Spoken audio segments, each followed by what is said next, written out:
Hello student, welcome to GOIS। आज हम छत्तीसगढ़ के प्राचीन इतिहास में जो हमारा स्थानीय राजवंश है, सबसे पहला राजर्षि तुल्य वंश, इसके बारे में आज हम पढ़ेंगे। तो आज हम पढ़ने वाले हैं स्थानीय राजवंश।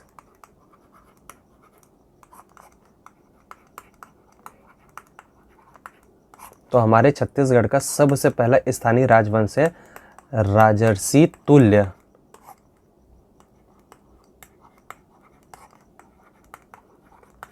राजर्षि तुल्य वंश। तो आज हम इसी के बारे में पूरा चर्चा करने वाले हैं।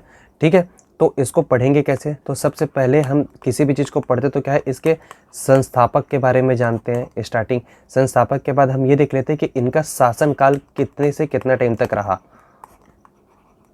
शासनकाल, अब शासनकाल देख ले तो क्या है कि इनकी राजधानी और शासन क्षेत्र कौन सा है।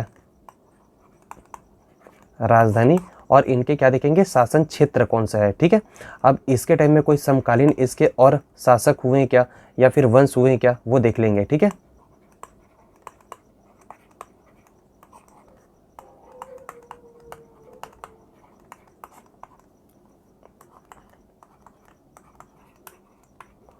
सूरा।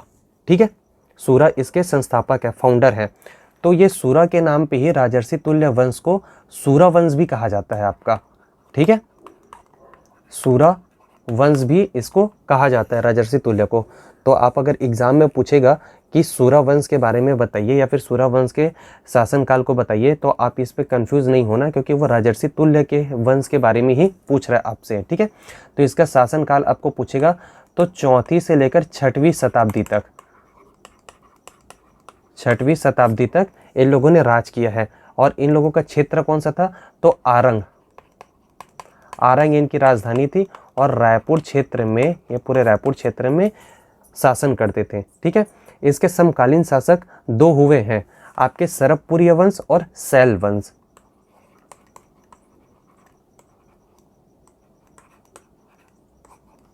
सरबपुरी और आपका सैल वंश, तो दो आपके राजवंश हुए जो इनके समकालीन थे। अब हम इसके बारे में और कुछ आगे जानकारी ले लेते हैं। तो इनको क्या क्या उपाधियां मिली गई थी वो भी हम देख लेते हैं। इनको उपाधि क्या मिली गई थी, तो इनको उपाधि मिला था, ये राजवंश को टाइटल मिला था, वो है आपका राज्य योगी का। राज्य योगी का इसको टाइटल प्राप्त हुआ था। अब इसी के साथ साथ देख लेते हैं कि ये वाले जो वंश है, राजर्षि तुल्य वंश है, वो लोग अपने राज मुद्रा में किसके चित्र अंकित कराते थे। ठीक है, तो इन लोगों ने अपने राज मुद्रा में सिंह अंकित कराते थे। राज मुद्रा में क्या होता था, सिंह अंकित होता था, सिंह का चित्र होता था। अब इसी में देख लेते हैं कि हमको राजर्षि तुल्य वंश के बारे में हमको कैसे पता चलता है। तो इस पे एक शासक हुए हैं आपके, इसमें एक शासक हुए हैं जिनका नाम है भीमसेन। भीमसेन सेकंड। तो भीमसेन सेकंड का ही आपको आरंग ताम्रपत्र मिलता है, आरंग ताम्रपत्र। भीमसेन सेकंड का आरंग ताम्रपत्र मिलता है, जिसके जरिए से हमको इस वंश के बारे में पता चलता है। ठीक है, तो अभी हम इनके शासकों के बारे में देख लेते हैं कि कितने शासक हुए हैं इस वंश में। तो इस वंश के जो पहले शासक हुए हैं वो है आपके सूरा।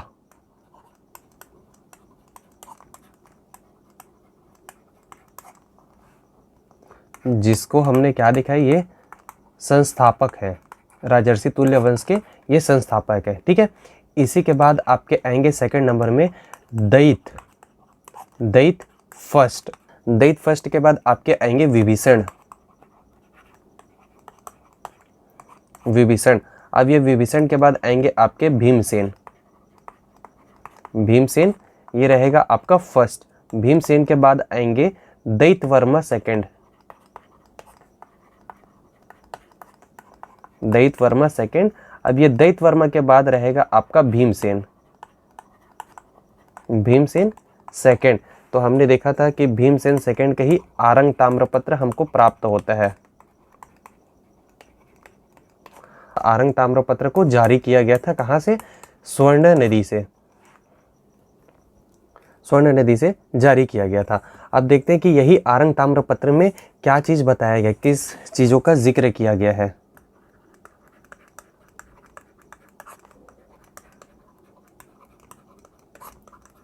तो आरंग ताम्रपत्र में बताया गया है कि हरिस्वामी और बपस्वामी नामक दो व्यक्ति थे, जिनको दुंडा में स्थित भट्टपालिका नाम का एक गांव था, उसको दान में दे दिया गया था। ठीक है, तो इसका उल्लेख हमको प्राप्त होता है। आरंग ताम्रपत्र से हमको क्या प्राप्त होता है? हरिस्वामी, हरिस्वामी और एक होते हैं आपके बपस्वामी। बपस्वामी इन लोगों को क्या किए हैं, आपका दुंडा, दुंडा में एक जगह है भट्टपल्ली, भट्टपल्ली, ठीक है, भट्टपल्ली ये नामक के क्या है, आपका गांव है, भट्टपल्ली नामक आपका गांव है। तो इसको दान में दिया था, किसको? हरिस्वामी और बपस्वामी को दान में दिया था। ठीक है, तो इसका उल्लेख हमको किससे पता चलता है? आरंग ताम्रपत्र से पता चलता है। ठीक है, यह छत्तीसगढ़ में शासन करने वाला प्रथम स्थानीय राजवंश था। कौन? राजर्षि तुल्य। तो यहाँ पे लिख लीजिए आप, प्रथम स्थानीय राजवंश। ठीक है, राजर्षि तुल्य राजवंश जो था वो प्रथम स्थानीय राजवंश है। इतिहासकार हीरालाल का कहना है, हीरालाल का ये मत है कि राजर्षि तुल्य वंश का जो संबंध है वो कलिंग नरेश खारवेल के वंश से है। ठीक है, जिसके हाथी गुफा अभिलेख में राजर्षि तुल्य कुल वंश संबोधन मिलता है। ठीक है, तो ये देख लेते हैं। प्रोफेसर आपका हीरालाल जो थे, इतिहासकार हीरालाल जी जो थे, इनका मत ये था कि राजर्षि तुल्य वंश कलिंग नरेश खारवेल के वंश से संबंधित है। ठीक है, क्यों? क्योंकि इनका जो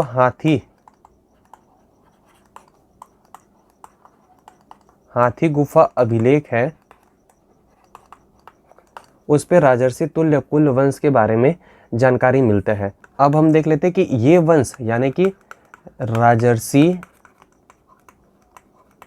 तुल्य वंश के जो शासक हुए हैं, अपने आप को इन लोगों ने महाराज की उपाधि दिया है। ठीक है, महाराज कहा है या फिर महाराज की उपाधि दिया हुआ है। इससे हमको ये पता चलता है कि ये लोग भी किसी के अधीनता स्वीकार किए थे। तो हाँ, इन लोगों ने गुप्त की अधीनता स्वीकार की थी।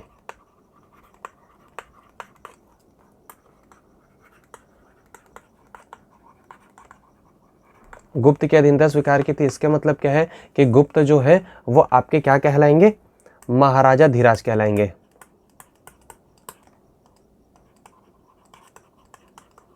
महाराजा धीराज, और आपके जो इसके अधीन है, गुप्त के अधीन है, मतलब कौन है? आपके राजर्षि तुल्यवंश, ये कहलाएंगे आपके महाराज कहलाएंगे। तो इसके बारे में इतना ही हमको पढ़ना था। हम अभी फिर से इसको रिवाइज कर लेते हैं। ठीक है, तो सबसे पहले इसके संस्थापक हुए हैं सूरा, इनकी राजधानी हुई है आरंग, शासनकाल जो हुआ वो 4वीं से 6वीं शताब्दी तक था। ठीक है, अब इसमें समकालीन राजवंश, तो इसके समकालीन राजवंश कौन कौन हुए हैं? सरबपुरी वंश और शैल वंश इसके समकालीन राजवंश है। इन लोग अपना उपाधि धारण करते थे राज्य योगी का। ठीक है, राजर्षि तुल्य वंश के जो शासक है उपाधि धारण करते थे राज्य योगी का। इसके राजमुद्राओं में सिंह अंकित होता था।